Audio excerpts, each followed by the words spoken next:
Endi vatandaşlar ikkinchi leksiyamizni ko'rib boqaylik endi. Ikkinchi leksiyamizni ko'rib boqaylik.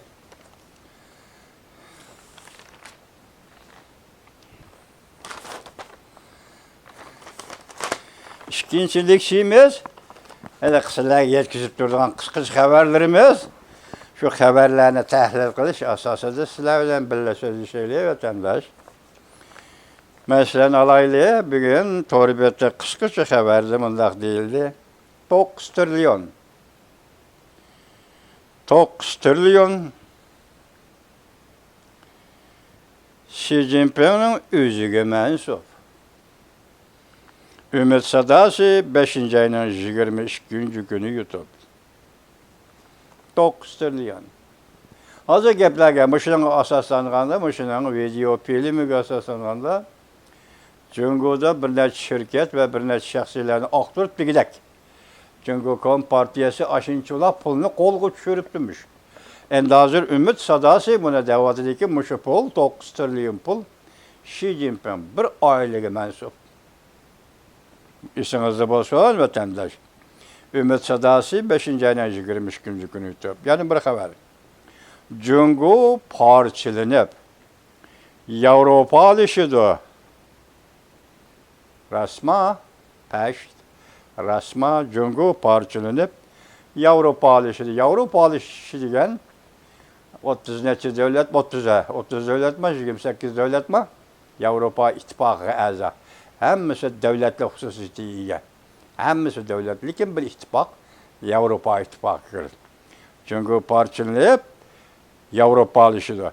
Mən axırki vəziyyətini gördüm. Çoğun vəziyyət Torbiyat'ta 5. ayının 23. günü YouTube. Cungo parçalansa, evvel biz bundaq eytaylı, Tibetli taxtı beşiği elip koyaylı. Uyguristanlı taxtı beşiği elip koyaylı. Bu işki müstemlike, tabi oldu Xitay'nın müstemlikisi. Cungo parçalansa biz tarix qaytıp, Cungo'nun birinci reisi, yani Cungo Kompartiyasının birinci reisi, hakimiyet beşe kelgendiğin kiyinki reisi, yaki Gomindan'ın kiyinki reisi Mao Zedong. Birinci olup Hunan'ın müstakillığını, özünün ülkesi yüzüğü soğulgan, yaşayan ülke Hunan'ın müstakillığını təklegen. İkinci bulup, Cungo'daki ülkelerge, 26-27 ülkenin hemmisine müstakil devlet kurup verişini təklegen ve teşebbüs kılgan idi. Siz bunu Amerika'da hazır yaşavatkan iktisatşünas doktor He Cheng-lian'ın makalesinden görüp olasınız ötlendir. He Cheng-lian hanımın makalesinden görüp olasınız. Demek bugün eğer şu çoğun vəziyyətinin körgen kişi bu işi eysek, Cungo parçalanıp Avropalı işlegen bolsun merhamet. Tibet Uygur'dan başka ülkelerinizde, İski Mongol, şu 3 ülkeden başka ülkelerinizde Avropalaştıramsız, federasiyalaştıramsız ve yaki Gobinguy'un gepi boyunca federasiyalaştıramsız, bu tamam izimizden ilkedeki iş. Ben şunu deyim ki Uyguristan ve Tibet, İski Mongol bu ayrı hadise. Ayrı müstemlik, Xitay'la müstemlik. Burayla ne? Asasiyette en aldığı etkanlı Uyguristan'ı Stalin Bolşevikler Partiyası Xitay'ın müstemlik qilib bergen. Bugün görüyorsunuz ki biz Uygurlar degan noktada Rusça tanıştırıp Xitayçı yazık olan bu tarixini yazıvatıdı. Hazırgıça biz görmegen tarix, biz anlamagan tarixler ortaya çıkıvatıdı. Şuna bu körgen çüş, nəhayət yak çüş yaptı. Çoğun vəziyyətlə, birak bunun açıda ayrı bir gerek. Tibet ayrılık bir gerek, Uyguristan'ın ayrılık bir gerek. Yani bir haber ekranda Prezident Donald Trump Beijing'de emdele ayrılıp Amerika qarab yolga çıktı. 5. ayının 13. günü, 14. gündeki vakalar haberler. Prezident Vladimir Putin Beijing'e orqadan yetib geldi. Xi Jinping bir hafta içinde iki çoğun devlet rehberi bilen görüştü. Bu görüşüşün keynide Tayvan hesap kitabı var. Bu görüşüşün keynide Tayvan hesap kitabı var. Xi Jinping'in orni mukim bulmay kaldı. İktisat, siyaset aldın kısıpı, obzorçu Min Cücüng Tayvanlık 5. ayının 23. günü yuttu. O zaman dedi, Prezident Donald Trump Beijing'e vardı, kayıtıp geldi Amerika'ya, arkadılar. Rusya Federasyonu Vladimir Putin Beijing'e geldi, kayıtıp geldi. Kayıtıp gelgende ve kayıtıp gelişten burun bir sizlerge sözlegende ne mi degende? Rusya Cumhur oturuşu birleşim bayanat var. Tünükün köydü mü birleşim bayanat ne desiniz? Başlangıç mektepten 3. yıllık seviyesindeki vallahi yazıp çıkarılaydıgan bayanat. Şundak nasıl buluşu mümkün. Lekin hazırki jahanga nemi deyişni köngüldeki özü mecburlangandaydigan söz ne? Mecburlaş, halkara cemiyet vaziyetinin mecburlaşışı bilen Vladimir Putin nemi deyiş gerek? Xi Jinping nemi deyiş gerek? Şunu bayanatın içine alanmaptı o vatandaş. Başlangıç seviyelik. Bir parça nasıl çıkarıp kaptıkken ben azı sizler sözleştiğimi numus kıldım vatandaş. Şu taşlap koydum bayanatımı. Niçin oturup çıkaramaydı? Başta ettik o. Mesela Kreml Sarayı'nın bayanatı demliydi. Bu kıtım Rusya Federasyonu Prezidenti Vladimir Putin'in Beijing'e ziyaret kılışı mühim mesele ve şundakla intayın söz görün meseleler için söhbetleşiyordu. Şundak boğallık için bayanat mı yazalım deyip bayanat mı lan kılan mı deyip ki devlet rehberi.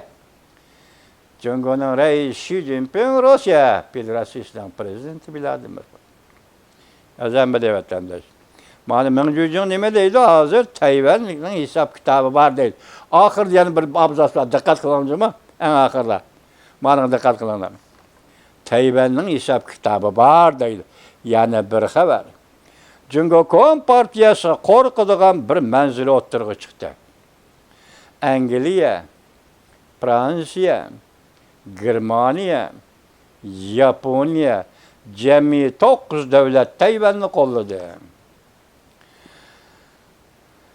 Perdeni ahırı kim yırtıp taşlaydı?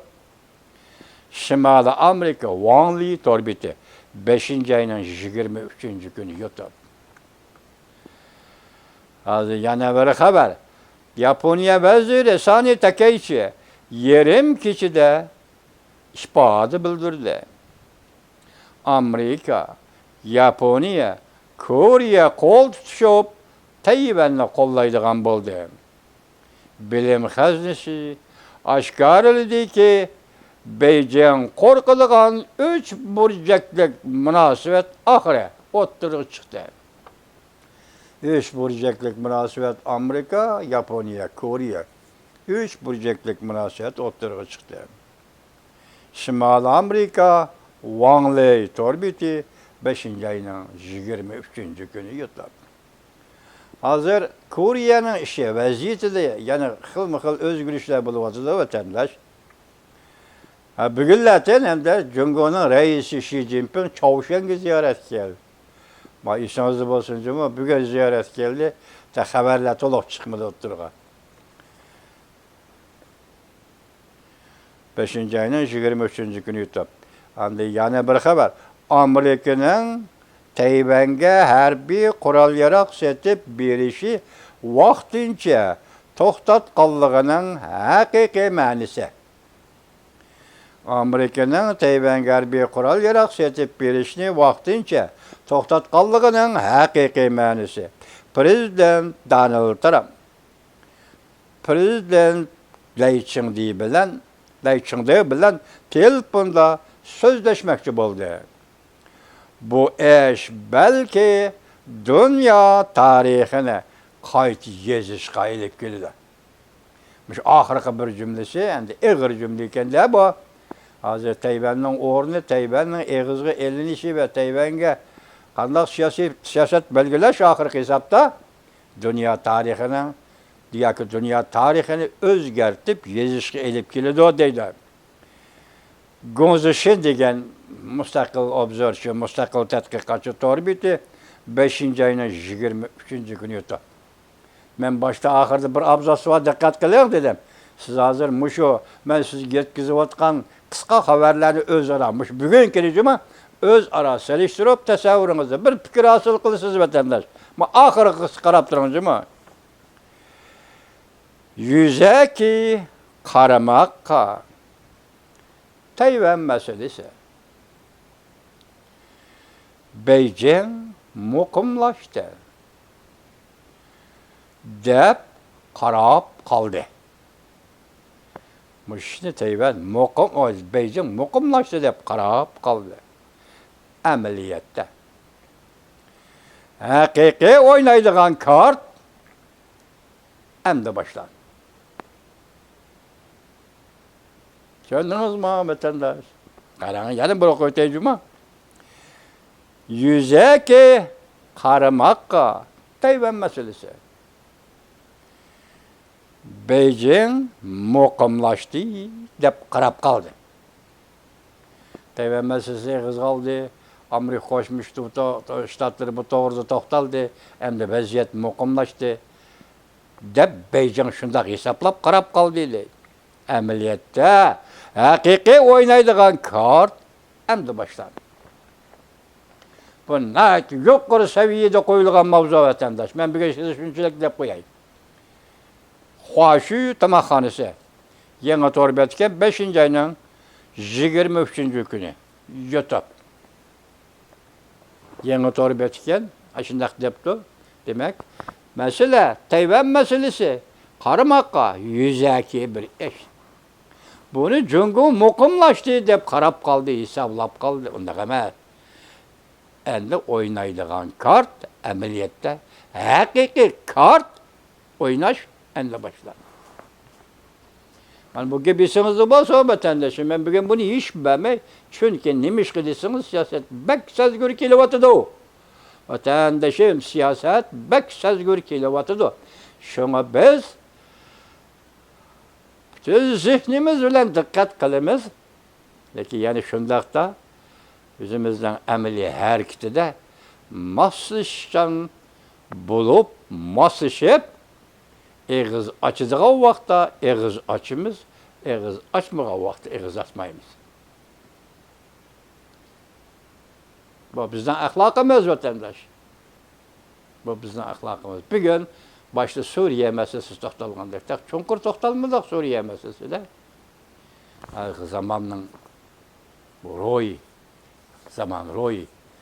davr ro'yi bo'yicha muomala qildik.